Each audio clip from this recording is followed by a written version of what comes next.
Saint Joseph was the husband of Mary and the foster father of Jesus.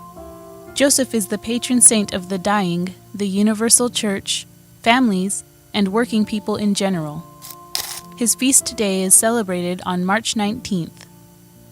Joseph was a carpenter and a working man.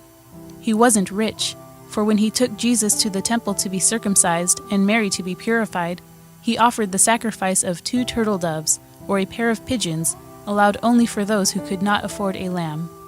When he first discovered Mary was pregnant, after they had been betrothed, he knew the child was not his, but was unaware she was carrying the Son of God. He knew women accused of adultery could be stoned to death, so he resolved to send her away quietly, to not expose her to shame or cruelty. However, when an angel came to Joseph in a dream and told him, "Joseph, son of David, do not be afraid to take Mary home as your wife, because what is conceived in her is from the Holy Spirit. She will give birth to a son, and you are to give him the name Jesus, because he will save his people from their sins." Joseph did as the angel told him, and took Mary as his wife. Joseph loved Jesus, and his one concern was for the safety of this child entrusted to him. Since Joseph does not appear in Jesus' public life, at his death, or resurrection, many historians believe Joseph died before Jesus entered the public ministry. According to the Catholic Encyclopedia, the apocryphal date for Joseph's birth is 90 BC in Bethlehem, and the apocryphal date of his death is July 20th AD 18 in Nazareth.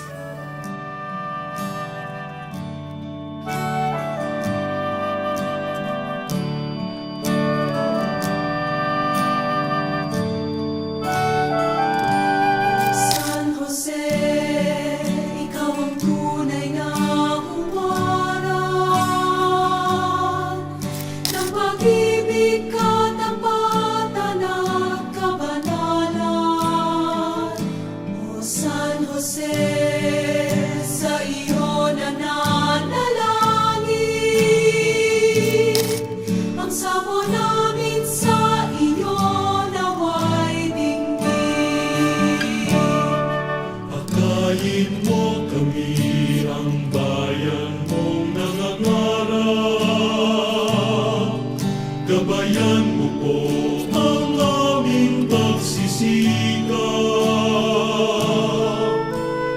upang kaming lahat maging karapat-dapat kay Jesus, iyong sinisintang anak.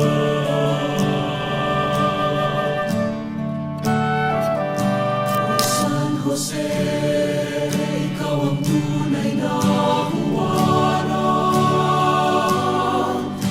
pag-ibig, katapatan at kabanalan.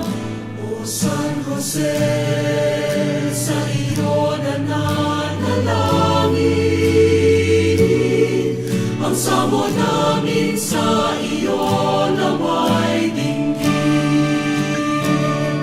Pagkain mo kami ang bayan mong nangangarap,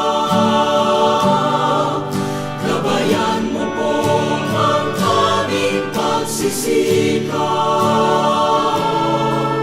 upang kaming lahat maging karapat-dapat kay Jesus, iyong sinisintang anak.